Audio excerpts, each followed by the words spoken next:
Good day, everybody, and welcome to Rugby Chats with Angus. I'm your host, Angus Opperman, and in this episode, I have a very special guest in the house.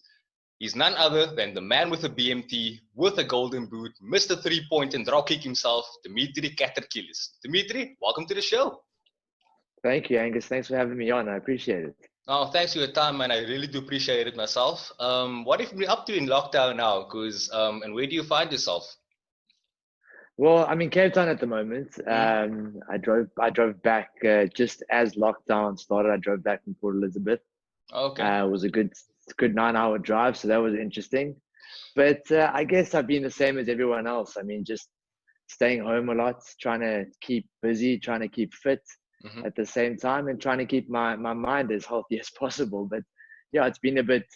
The weeks are going quickly, but the days are going slowly. I'm not sure what the hell's going on at the moment. Nah, that's a nice way to put it, actually. Yeah, exactly. Yeah, listen, before we're going to start talking about your rugby career, you were actually first at the age of 17 a soccer player for Morocco Swallows. What made you turn to rugby afterwards? Well, at the time I loved both rugby and soccer and cricket. To be fair, I actually moved to St. John's from a school called Tahiti because for cricket I was on a cricket scholarship at the school. So it was first cricket, then it became mostly just football, and then it became rugby after that. But at the age of 17, I had to make a decision because I was entering into my final year of school and work was getting pretty busy, and I needed to make a decision on one of them. And I decided to choose rugby. It was a very, very tough decision for me to make, but because I do love soccer just as much. But I chose rugby, and I'm thankful that I did. Well, in cricket terms, you can probably say you're on all around when it comes to sports, eh? Thanks, Angus. So when you started off your rugby career, you were first at the Golden Lions, and you were part of the under-19 setup that was in the final, the provincial championship final. Ended up being runners-up to the Sharks. You then went to France for an under-23 stint with French Giants, Racing 92, before returning to Cape Town and then joined False Bay Rugby Club. Would you say that's when your career actually started to kick off properly? I'd say I was a bit in limbo for those 2-3 years. I was at the Lions. I'd kind of got myself on the map because I was obviously part of a bigger union setup. And then once I left the Lions, because I actually didn't receive a contract there, so it was a bit of an option for me to carry on training with under 21s at the Lions or potentially move on. And I was lucky enough to get in contact with a French agent that thought I might have a potential career in France with Racing 92, who were recently just promoted into the top 14. And so I took it and I went over there. It wasn't quite what I thought it would be. So I ended up coming back to South Africa, and I didn't really have many options at the time. And False Bay managed to spot me somehow through a guy named Brian Peters, and the coach was actually Kevin Musikant at the time, who I still have good contact with.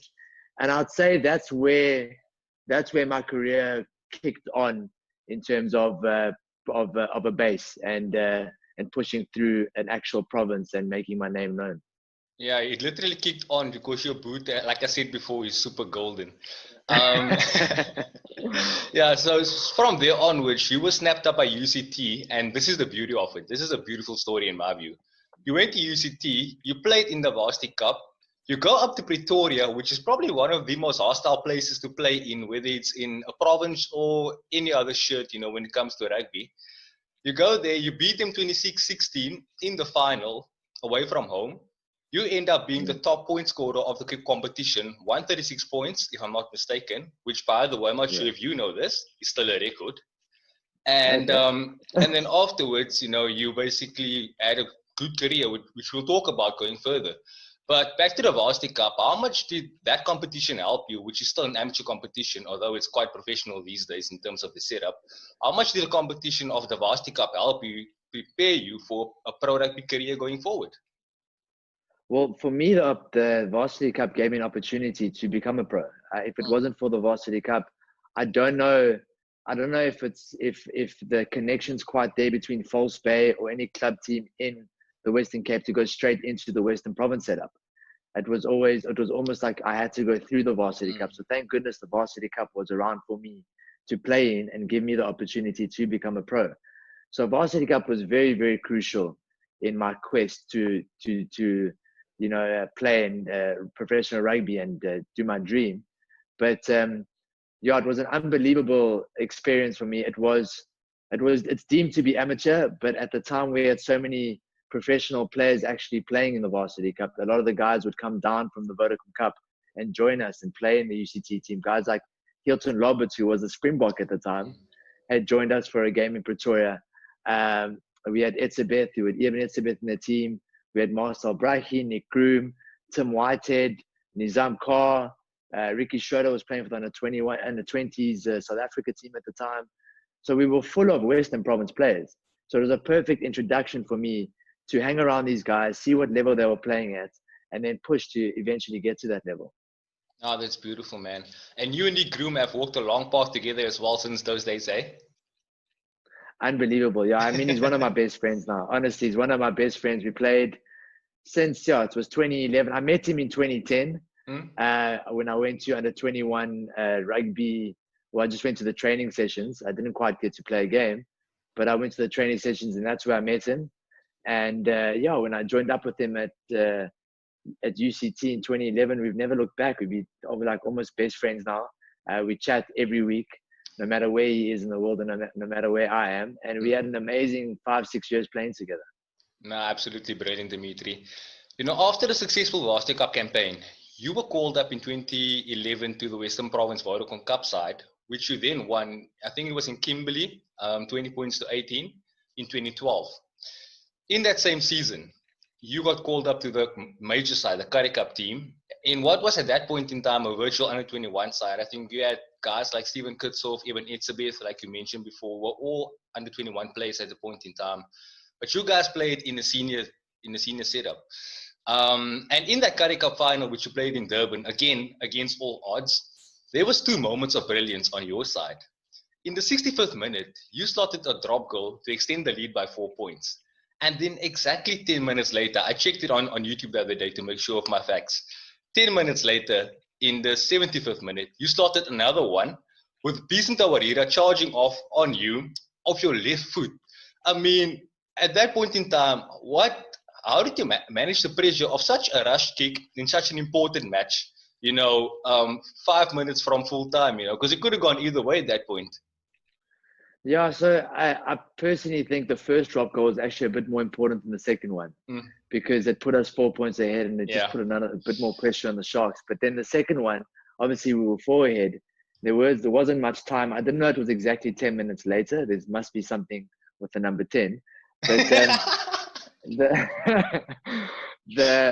the second one, I knew that if we got that drop goal, we were in the Sharks 22 and we weren't really going anywhere, and they had an unbelievable defense at the time. They had some superstars in their team and they were all very, very good on defense. They had a great structure. So we weren't really going anywhere. We were camped in their 22. And I thought to myself, if I go for a drop goal, the worst we can do is draw the game and go into extra time. So I set up in the pocket and I was waiting for the ball, and it was a little bit predictable. And luckily, throughout the season and throughout that week leading up to the game, I did train quite a few drop goals off my left foot. Okay. So it was almost instinct. Yeah, it was almost instinct for me to see that pressure on my right and then go into my left. And luckily it went over. Yeah, luckily it did, eh? And I support Province, so you can obviously imagine I was super happy about that. And so in 2013, the year after, I think there was a lot of people expected, including myself, thinking you'll be with the Stormers, but you ended up joining the Southern Kings in what was quite a decent season for you guys, being first up, winning first match against the Forge, had a draw against the Brumbies, if I remember correctly, away from home. And in that same season, you got a Springbok call-up. You then rejoined Western Province later that year after the Kings got booted out of Super Rugby. And then in 2014, again, you didn't miss a kick in that final at Newlands to beat the Golden Lions by 1916 or something. And between you and Martinus Boshoff, if he got 1 or 2 over, they might have won that game. So thankfully, your boot came through on the day. And you also played for the Stormers from 2014 until 2015 again, before moving to Montpellier.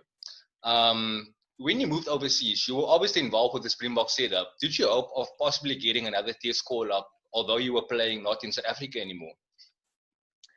Yeah, so I'd been involved with the Springboks from 2013 until 2015. I went to 2013 camps and I went to quite a few 2015 camps before the World Cup.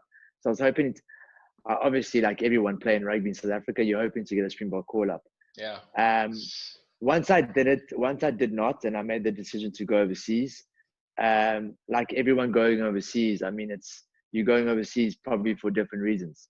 And I was obviously hoping that it would be possible that I would get a Springbok call up while doing the whole experience overseas and doing my thing there. I was in contact with Alistair Coetzee during the 2016 season while I was at Montpellier. Okay. And yeah, I was hoping that it would come about, but I mean, some things in life maybe aren't meant to be, and it didn't happen. But I really love my time in France, and I don't regret going. No, it's awesome, man. After that, you then joined, I think it was Harlequins. But before we get to that, you were there for 2 seasons at Montpellier. And in that same season, I think 2016, 2017, you won the European Challenge Cup. Is that the correct name for it? That's it. Yeah. That's correct, yes. You won that trophy. So you had a good time there. But what would you say, what was your best time and even worst times, at Montpellier in France? As I got there, the first season, we were honestly unbelievable. I honestly thought while we were there, I think it was the 2015, 2016 season. I thought we were the best team in Europe. I thought if we played anybody, we would have beaten them. I think we went 11 games unbeaten at one stage. Okay. And then we actually played a second team against the top 14 side because we were going into the European Cup Challenge final. And we lost that game, and then we ended up winning another 5-6 games in a row. So we were honestly unbeatable. For me, that period of time was definitely a highlight. Also, the fact that I got to play with international team from all over the world. There was Fijian internationals, Australian internationals, Kiwi internationals, so many South African, French internationals. So there was internationals all around the field. And yes, like you mentioned before, even though I didn't play for the Springboks, I felt like I was playing for some sort of international team in Montpellier, which was amazing for me. And that was definitely a highlight. I wouldn't say there were any lows. I really enjoyed both years. I played a lot of rugby there.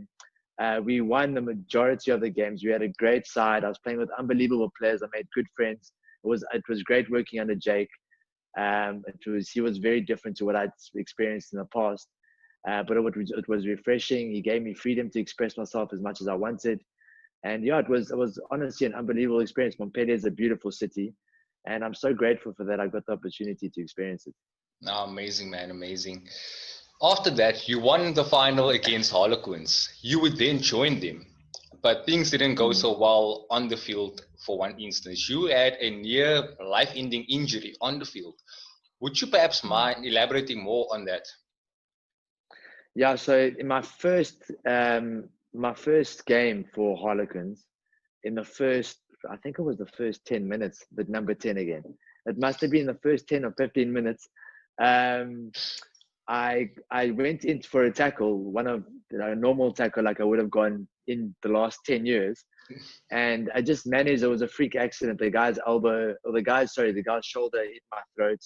I went down. I thought it was just a normal knock to the throat. My throat started swelling. I couldn't speak. And it kept on swelling. It became harder to breathe. And I was rushed off to hospital. Luckily got to hospital till in time. I was still breathing, barely. And then they cared to me. They gave me a few injections that would take down the swelling. And luckily, it all worked out okay. I survived. And then there were a lot of doubts on whether I would be able to play again. I mean, the doctor came to me the next day and said to me, listen, I don't think you'll be able to play again. It's going to be very tough to breathe and eat and speak normally ever again. He didn't know how the recovery would go because he hadn't seen an injury like it before. I'd broken a bone in my throat. So it wasn't in the front, it was at the back. Damn. So it was very complicated. Yeah, it was very, very complicated. So he wasn't sure how it would heal. But luckily, eventually, a few months went by and I started healing pretty well and went back to training after, I think, about 7 months. At the time, the coach that was at Harlequins at the time was a guy that brought me to Harlequins, and he was a big fan of me. So he streamlined me straight back into the team. Maybe a little bit too early, but it happened. It happened. It was probably my first game back was probably my biggest achievement ever in rugby. I think, even though we had lost the game and I only played 5 minutes in the first game, I came on against Newcastle. I mean, the courage to do that, and after everything I'd been through, I think was probably my biggest achievement as a person and on the rugby field. And then from then on, I played another 2 games, tore my quad because I don't think I was quite fit to play, and missed another. There was only another 3-4 games left in the season. So, I mean, I missed the whole first year at Harlequins basically. Ah, okay. Well, that's quite a miraculous comeback story. You know, you can talk about it at the campfire one day with your boys, or if you have sons, one day your daughters, whatever the case may be. So, yeah, well done on that, by the way. So you've played in Europe quite a lot, and you've played in South Africa, mostly for top teams. And you probably have seen the talks in the paper, in the media, and so forth on South Africa possibly joining the Northern Hemisphere. What's your take on it? Do you think it will be beneficial for them? Financially, it will be. We know about the financial implications, but from a competitive point of view, do you think it will be beneficial for the Springboks and South African rugby as a whole to perhaps go and play in Europe as opposed to be involved with the rugby championship teams? Angus, I do think it'll be beneficial. First, I do. I think, firstly, if it's financially beneficial, that means it'll bring back a lot of the top South African players back to South Africa. And then we'll see those top players playing together again. That will be better for the Springboks in general. Just the fact that there's combinations playing together, and they can eventually move up to the Springbok team and have the same combinations. So that's number one.